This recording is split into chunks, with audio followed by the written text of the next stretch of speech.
Welcome, everyone. This is Recovery Dharma. My name is Julia. I'm one of the facilitators in the Spokane Sangha.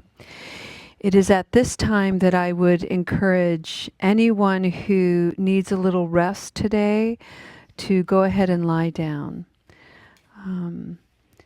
I really like to create, on occasion, meditations that encourage rest, because on the journey of recovery, it's a lot of hard work. It's a lot of unlearning. It's a lot of deconditioning. It's a lot of new learning, new conditioning. The body has usually gone through a lot of neglect and abuse. And so the body needs very soft, tender places in which to heal. And it is our aspiration to create that kind of space. On Wednesdays, friends, we have been studying Zen masters, and we have done this for years. And so on Wednesdays, we take a slight departure from the standard Recovery Dharma script that many of you might be familiar with. And we just launch into the writings and teachings of Zen masters. We have explored the work of Roshi Joan Halifax, Thich Nhat Hanh, Zen Mind, Beginner Mind. And we've now gone even more ancient. And we are studying the work of Shantideva, an 8th century monk who is responsible for having created a very famous work called The Guide to the Bodhisattva's Way of Life. And he actually created this work for himself. He wanted to understand the Dharma, the Buddha's teachings, in such a way that he could create a map for himself on how to be of service to the world, how to be of benefit to the world, how to be someone who can actually minimize, reduce, even eliminate the suffering of his friends, his fellow students, villagers, the world. And so we've been reading this book very, very slowly. It actually reads like a long poem. And so we've been reading just a few verses each week. And we're on chapter 7. And the focus of chapter 7 is relying on effort. And I just want to take a moment to take in that sentiment, relying on effort. Wise effort is one of the elements on the Noble Eightfold Path. And one of the things that's worth saying in terms of encouraging some unlearning and some deconditioning is something that I've had to reframe for myself, my own life and practice. And that is the importance of doing nothing, because doing nothing is, in a very indirect way, doing something quite profound. I, like many of us, have grown up in the West, grown up in a culture where to be busy, to do, to achieve, to give, constantly doing, constantly exerting myself is somehow some measure of my worth. To do nothing is to risk being perceived as lazy, worthless, no good, and so on. And so I'm either doing something to utter exhaustion, or I'm doing nothing because I'm exhausted and I'm therefore worthless. It's a fascinating paradox, isn't it? The Buddhist tradition is to help us see those extremes. Oh, wow, there I go again. Look at me just kind of burning burning the candle at both ends, working, working, working. Workaholism, we all know it's a negative habit energy. It is a disordered way of living one's life. It can bring great material wealth and ruinous emotional, spiritual, and psychological effects. So to work and work and work and work is extreme and can have a lot of problems. Likewise, being apathetic, being unmotivated, being unmoored and lost, not really knowing where to channel any energy, and so to do nothing can also be an extreme. So, how do we find the balance? That is the question of the day. How do we stay supple to move in between those extremes? How do we stay open to give ourselves permission to rest when we're tired, when we're exhausted? How do we give ourselves permission to rest just to give the body a chance to heal and feel restored? How do we take time to slow down, be still when the mind and the body feels overwhelmed with news, information, activity, demands, schedules, checklists, to-do lists, New Year's resolutions, on and on?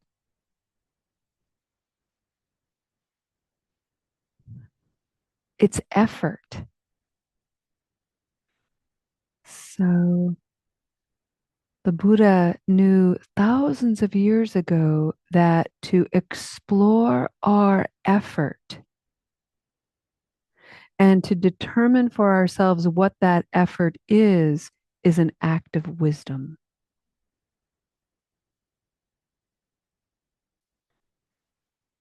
Shantideva took that to heart and mind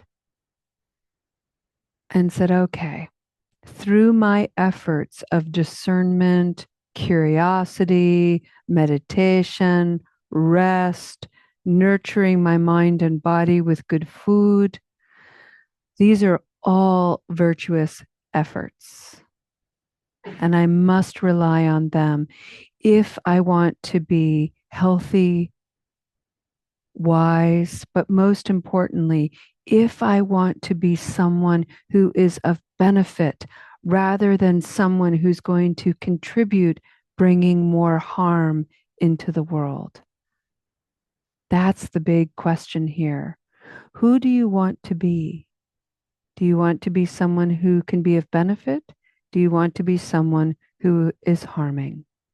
At all times, we can make a choice and lean in one direction or the other.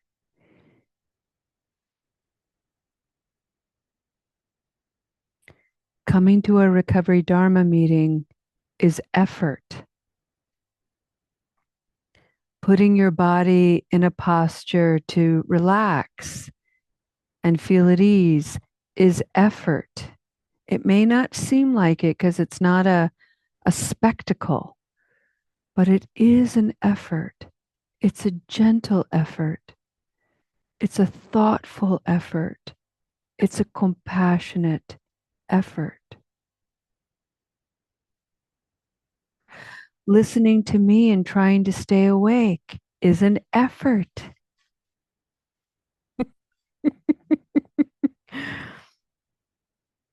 Listening to me and drifting into sleep and coming back into awareness is an effort. Listening to me and drifting into rest is an effort on the part of your body to heal you, to heal the cells in your body. What a beautiful gift you've just granted yourself.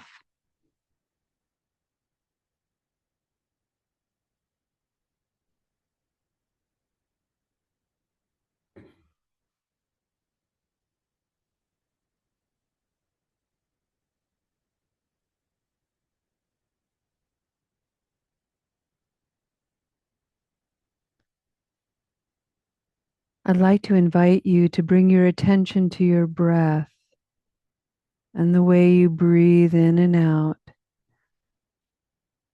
and just some simple regard for your lungs, for your nostril, for your mouth, for your throat, areas of the body related to the breath, your rib cage that can expand and contract, the diaphragm in your belly that helps with breathing as well.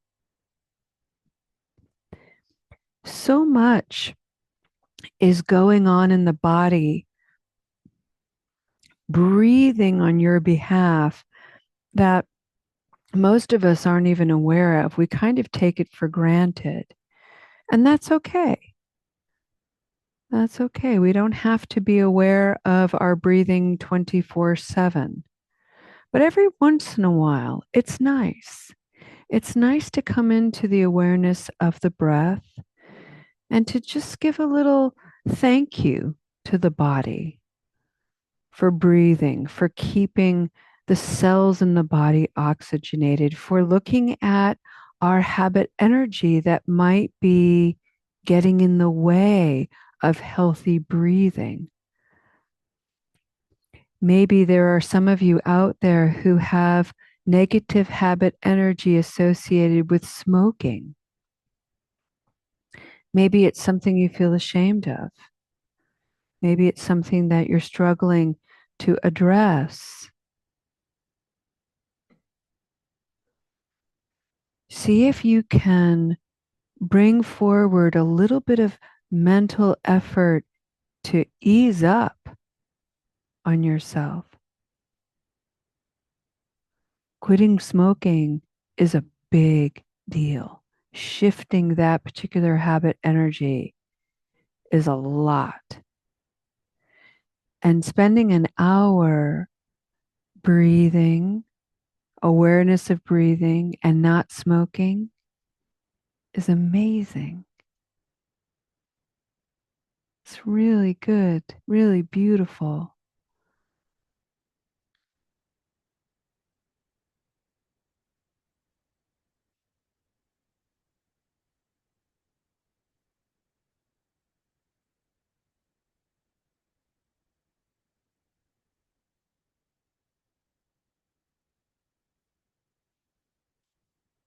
And later today,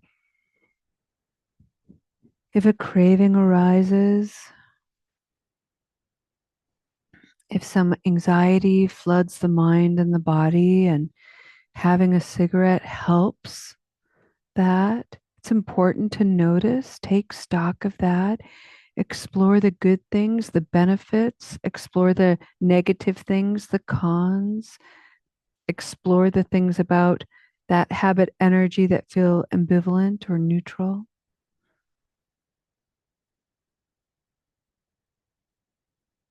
The effort here today, friends, is recognizing that there's very little in our lives that is exclusively all good or exclusively all bad. Most of our experiences are combinations of both. To explore that, to explore those conditions, requires effort. What's good about this? What's bad about this? What's good about that? What's bad about that? Take notice. And it may even change day to day. That's what relying on effort means.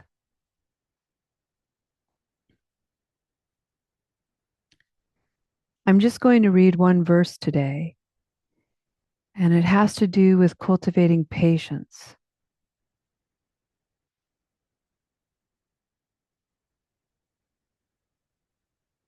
And notice if by just hearing that word, patience, you feel any tightness in the body. And maybe your mind is already erupted with a story that's saying something like, oh God, I'm not patient at all. Something I really need to work on. I'm so impatient. Fascinating. Would you look at that?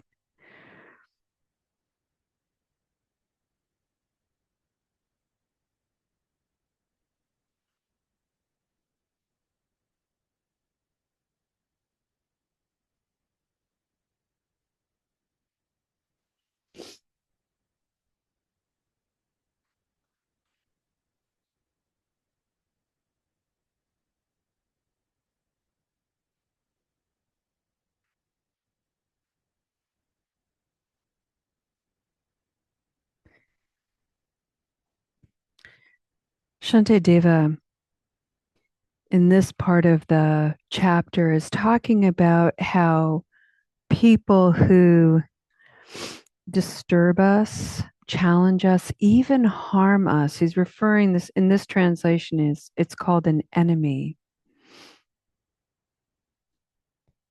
But I think it's really important to remember that what Shantideva is speaking to, even in metaphoric terms, is that there's an enemy within. It's our own minds, it's our own habit energy, it's our own propensity to be mean to ourselves, to get down on ourselves, to harm ourselves. And so, even reconciling with that inner enemy requires a lot of patience. We have a lot to learn from ourselves, the way we talk to ourselves, the way we treat ourselves. And it often shows up in the way we talk to others and the way we treat others. So while there's an enemy out there in the world, there's an enemy within. These are the words of Shantideva.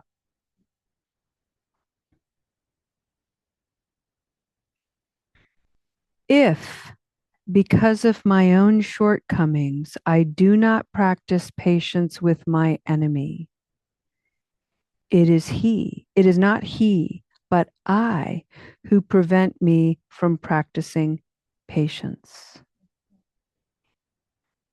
And the cause of accumulating merit.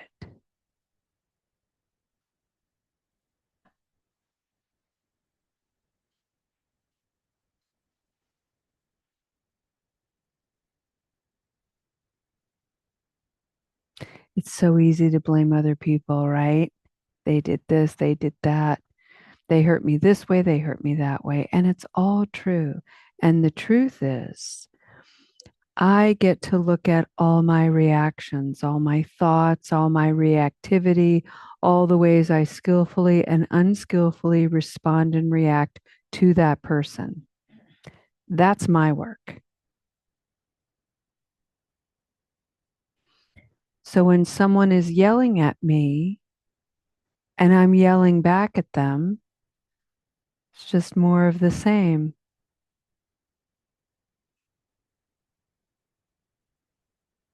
More of the same effort.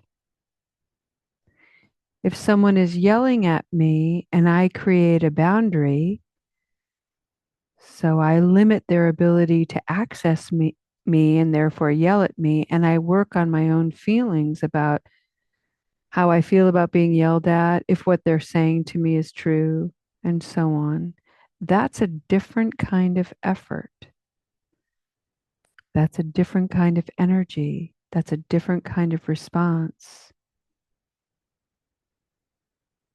And that's an opportunity for healing, growth, and wisdom.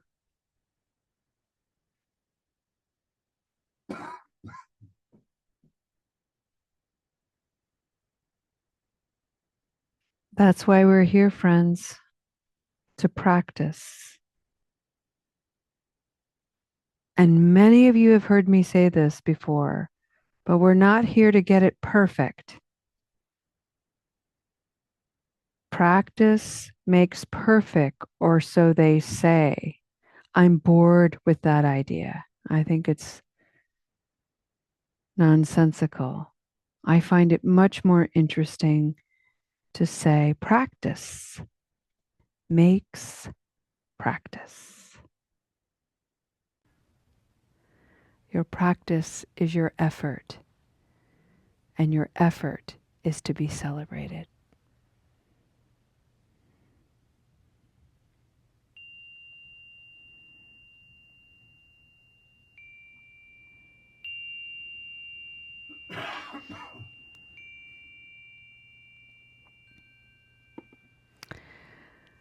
The dedication of merit.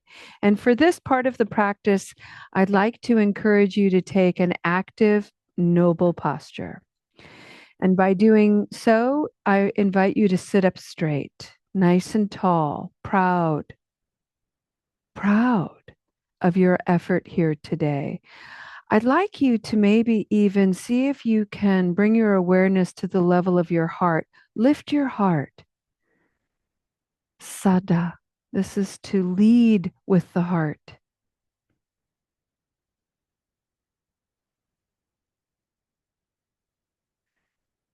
Whenever we come into the presence of the three jewels, the Buddha, who was a human being who lived 2,600 years ago, and by his own personal effort, he awakened to the causes and conditions of what created misery in his own life. And by extension, he was able to see the causes and conditions other people created, spreading misery. He also understood the causes and conditions of love and peace. And he spent 40 years talking about it, teaching about it. It's called the Dharma. And there are thousands and thousands of teachings.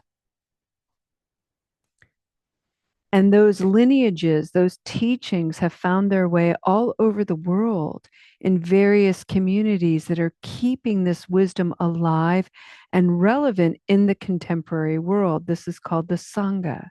Anytime we come into the presence of the three jewels, the Buddha, the Dharma, the Sangha, we are experiencing something good, something virtuous, something amazing. And we're experiencing it not only for ourselves, but we're allowing this goodness to change us so that what we bring out into the world is something good.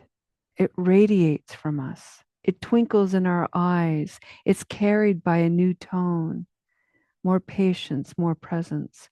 And so we take a moment to dedicate our effort. That's what the dedication of merit is. I'd like to bring attention to anyone who has experienced the death of a loved one. Today, we heard of one, and we honor him. We all heard his name. And may his journey continue on with peace and clarity. I'd like to bring forward any living being, maybe a furried friend, a beloved pet who has died in your families. May their journeys continue on with peace and clarity. For anyone who is in prison and jail, for anyone who is in the hospital, inpatient treatment, inpatient psychiatry, anyone who is in the emergency room today, may they receive and be open to receiving good care, positive attention, encouraging reinforcement to heal and be at peace. For anyone who is still stuck in negative habit energy, may they receive the goodness of this practice and find a way to freedom. May anyone who is experiencing confusion, depression, anxiety, may anyone who's battered by shame or guilt, negative self-talk, may you all experience a moment's breath of ease, peace, and clarity. Remember, friends, in the eyes of the divine, you have never been, nor shall you ever be, a mistake. Your presence here is rare and precious. It is a miraculous gift. Namaste.